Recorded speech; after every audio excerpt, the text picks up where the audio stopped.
Cinema நல்லா இருக்கணும். இந்த சினிமாவில் தான் இன்றைக்கி அண்ணா ஆர்வி உதயகுமார் சொன்ன மாதிரி எங்கே ஒரு ஊரில் இருந்த நான் வந்து இன்றைக்கி தமிழகம் முழுக்க அறியப்பட்டவனாக இருக்கிறது காரணம் வந்து அந்த தமிழ் சினிமா தான். ஒருவேளை நாங்கள் தப்புனா நீங்கள் என்ன எப்போ வேணாலும் கூப்பிடலாம். கேஆர் சார் அவருக்கு எல்லா ரைட்ஸ் இருக்குது. அதனால் தமிழ் சினிமா நல்லா இருக்குது. என்ன விதமான காம்ப்ரமைஸுக்கும் வர நாங்கள் தயாராக இருக்கிறோங்கிறத வந்து இந்த மேடையில் சொல்லிட்டு, ப்ரொடியூசர் நல்லா இருந்தால் தான் தொழிலாளி நல்லா இருக்க முடியும்னு சொல்லக்கூடிய தைரியத்தை நான் வச்சுருக்கேன். முன்னாடிலாம் வந்து ப்ரொடியூசர் கவுன்சிலில் பெப்சியை திட்டினா கை தட்டுவாங்க, பெப்சியில் ப்ரொடியூசரை திட்டினா கை தட்டுவாங்க. இன்றைக்கி நான் அந்த நிர்வாகத்துக்கு வந்த பிறகு தயாரிப்பாளரை பற்றி ஒரு குறையும் சொல்ல முடியாது. யாரோ ஒரு இன்றைக்கி ஒரு 10% 20% பணம் ஏதாவது பிரச்சனை இருக்கலாம். 80% தயாரிப்பாளர்கள் எங்களுக்கு கொடுக்க வேண்டிய பணத்தை மிக ஒழுங்காக கொடுத்துட்ருக்காங்க.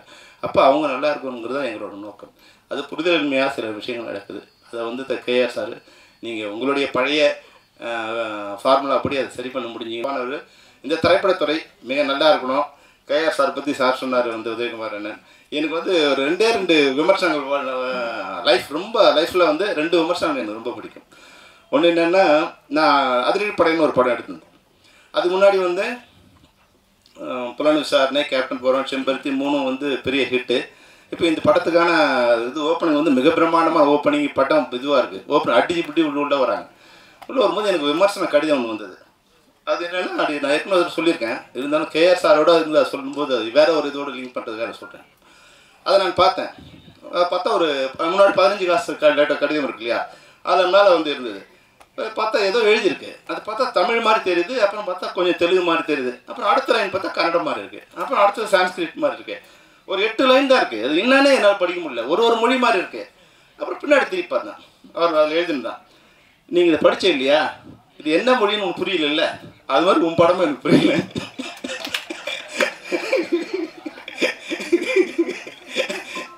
அது விமர்சனம் கோவம் வரல. அந்த விமர்சனம் வந்து எனக்கு ரொம்ப பிடிச்சிருந்தது. அது மாதிரி வந்து கேஆர் சார் இப்போ வரும்போது விமர்சனம் என்ன பிடிச்சிருந்தார், இந்த பெப்சியை வந்து உடைக்கணும்னு வந்து ரொம்ப நாளாக ட்ரை பண்ணிருந்தான். கடவுள் கொடுத்த தண்டனை வந்து அவனை பெப்சியில் தலைவராக உட்கார வச்சிருக்கேன்.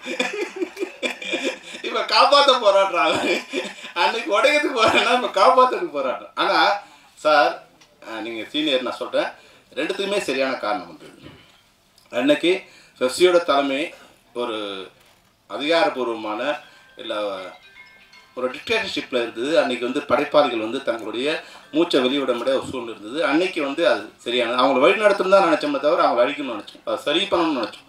இன்றைக்கி வெளியே இருந்து பண்ணதை உள்ளே இருந்துக்கிட்டு அவங்க பண்ண தப்புகளோ இல்லை ஏதாவது தவறு பண்ணால் அதே சபையில் இருந்துட்டு இதெல்லாம் சரியில்லை, இது சரி பண்ணணுங்கிற ஒரு இடத்துல தான் நான் உட்காந்துருக்கேன் தவிர, அன்றைக்கி என்ன காரணமோ அதே காரணம் தான். அன்றைக்கி வெளியேருந்து போகிறோன்னா இன்றைக்கி உள்ளேருந்து போகிறோம், 2 ஒன்று தான். என்னை பொறுத்த வரைக்கும் 2 ஒன்று தான். இன்றைக்கி சார்லாம் வந்து என்னென்னா, அவர் சொன்ன மாதிரி வந்து கேஆர் சார் வந்து மிகப்பெரிய ஜீனியஸ். அவர் நினச்சா ஆக்கவும் முடியும், அழிக்கவும் முடியும். அவ்வளோ மிகப்பெரிய ஜீனியஸ் அவர். இன்றைக்கி சினிமா இண்டஸ்ட்ரி ஒரு சிரமமான நிலையில் இருக்குது. அதை அவரோட அறிவு வந்து சரியான இடத்துல பயன்பட்டால் இந்த இண்டஸ்ட்ரியை அவரால் காப்பாற்ற முடியும். எனக்கு அவர் மேலே மிகப்பெரிய ஒரு இது உண்டு. ஏன்னா அவரோட நான் வந்து கொஞ்ச நாள் இணைந்து பயணித்தேன். அவர் தலைவராக வந்து ஃபில்ம் இதில் தமிழ் திரைப்பட தயாரிப்பு சங்கத்தில் இருக்கும்போது நான் அவரோட இணைந்து ஈசி மெம்பருக்கு போடும்போது அவரோட ஒரு 6 மாதம் ஒரு 10 மாதம் வந்து அவரோடவே நான் வந்து பயணித்தேன். அப்போ ஒரு படம் ரிலீஸ் அப்போது அந்த படத்தோட பிரச்சனை என்ன, உதவி கேட்க வரவன் நல்லவனா ஏமாத்துறானா அதை வந்து டிசைட் பண்ணுவார். அதுக்கேற்ற மாதிரி அந்த முடிவு எடுப்பார். வர்றவன் வந்து தப்பு பண்ணானா அவனை காலி பண்ணிவிடுவார். அது எது சரியோ அதை மிக சரியாக பண்ணுவார். அந்த அளவுக்கு அறிவுபூர்வமாகவும் அது எப்படி சாதுரியமாகவும் செயல்படுத்தக்கூடிய சிறப்பான ஒரு தமிழ் சினிமாவை படைப்பாளியாக மட்டும் இல்லாமல் அது உருவாக்குற ஒரு இடத்துல இருக்கார். அதனால் இன்றைக்கி நீங்களாம் ஒரு இடத்துல இருக்கீங்க. இன்றைக்கி வழக்கமாக நான் சொல்கிற விஷயத்தை நான் சொல்கிறேன். நீங்கன்னா தயாரிப்பாளர்களுக்கு இந்த படம் இன்றைக்கி எடுத்திருக்காங்க. இந்த படத்தை இதுபோல் இன்றைக்கி வந்து ஒரு 300-400 படங்கள் இருக்குது. இந்த படங்களை வந்து வெளியிடுறதுக்கு ஒரு சிண்டிகேட் ஃபார்ம் பண்ணி வாரத்துக்கு ஒரு 4 படம் பண்ணோம்னா, இன்றைக்கி வந்து இந்த படத்தை நேற்று ஒரு படம், இன்றைக்கி ஒரு படம் ரிலீஸ் ஆகிருக்கு, ஆகப்போகுது நாளைக்கு காலையில். ஒரு 100 தியேட்டர் எடுக்கிறதுக்கு அந்த படத்தை வந்து ஏறக்குறைய ஒரு 7-8 கோடியில் செலவு பண்ணி படம் எடுத்திருக்காங்க. ஆனால் அந்த படத்தை ஒரு 100 தியேட்டரை வந்து ரிலீஸ் பண்ணுறதுக்கு அவங்க இன்னொரு 1 கோடி செலவு பண்ண முடியாது. அது ஆனால் அந்த படத்துக்கு தியேட்டர் கிடைக்குமா கிடைக்காதா, எந்த தியேட்டரில் போட போகிறாங்க, நாளை வரைக்கும் அந்த தயாரிப்பாளருக்கு தெரியாது. இன்றைக்கி தான் அதை தான் நீ தயாரிப்பார் நிலைமை.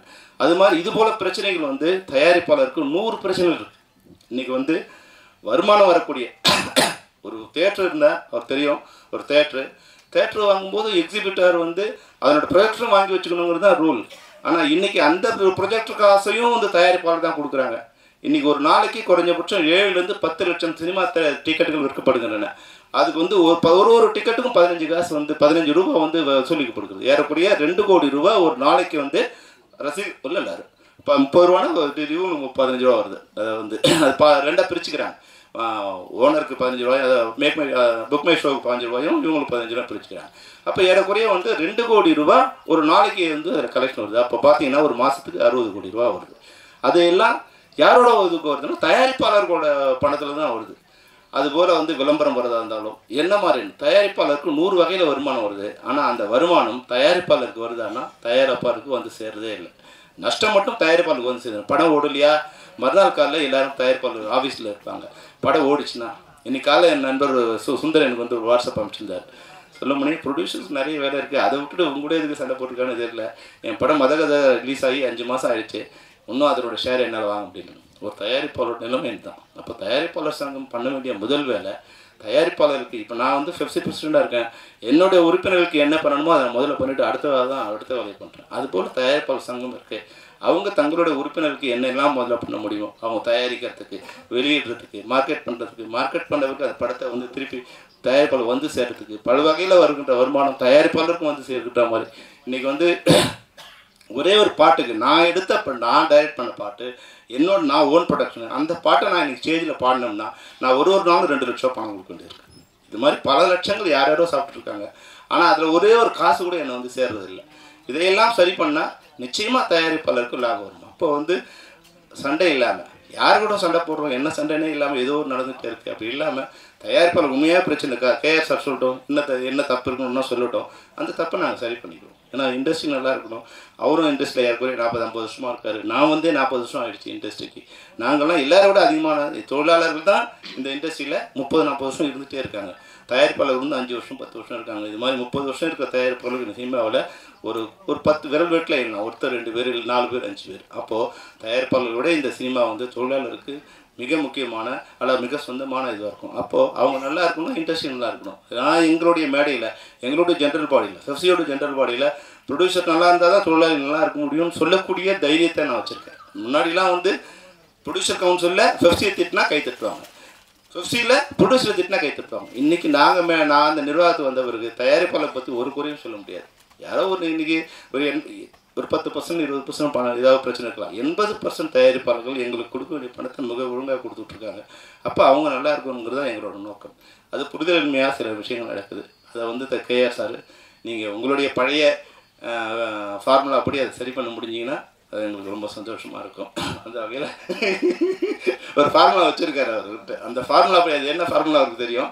அது ஃபார்முலா படி ஒருவேளை நாங்கள் தப்புனா நீங்கள் என்ன எப்போ வேணாலும் கூப்பிடலாம். கேஆர் சார் அவருக்கு எல்லா ரைட்ஸ் இருக்குது. சினிமா துறையில் சீனியரு, ஃபிலிம் இன்ஸ்டியூட் என்னோட சீனியரு, அது மட்டும் எல்லா துறையிலும் அவருக்கு ஒரு நாலேஜ் இருக்குது. கூப்பிட்டு நீங்கள் பெப்சியோட தவறு இது இல்லை செல்லுமன் என்னோட தவறு இதுன்னு சொன்னால் அதை திருத்திக்க நாங்கள் தயாராக இருக்கோம். ஏன்னா சினிமா நல்லா இருக்கணும். இந்த சினிமாவில் தான் இன்றைக்கி அண்ணா ஆர்வி உதயகுமார் சொன்ன மாதிரி எங்கே ஒரு ஊரில் இருந்த நான் வந்து இன்றைக்கி தமிழகம் முழுக்க அறியப்பட்டவனாக இருக்கிறது காரணம் வந்து அந்த தமிழ் சினிமா தான். அந்த தமிழ் சினிமா நல்லா இருக்கணும்னு நினைக்கிறதுல நானும் ஒருத்தர். அதனால் தமிழ் சினிமா நல்லா இருக்குது. என்ன விதமான இதுக்கும் காம்ப்ரமைஸுக்கும் வர நாங்கள் தயாராக இருக்கிறோங்கிறத வந்து இந்த மேடையில் சொல்லிவிட்டு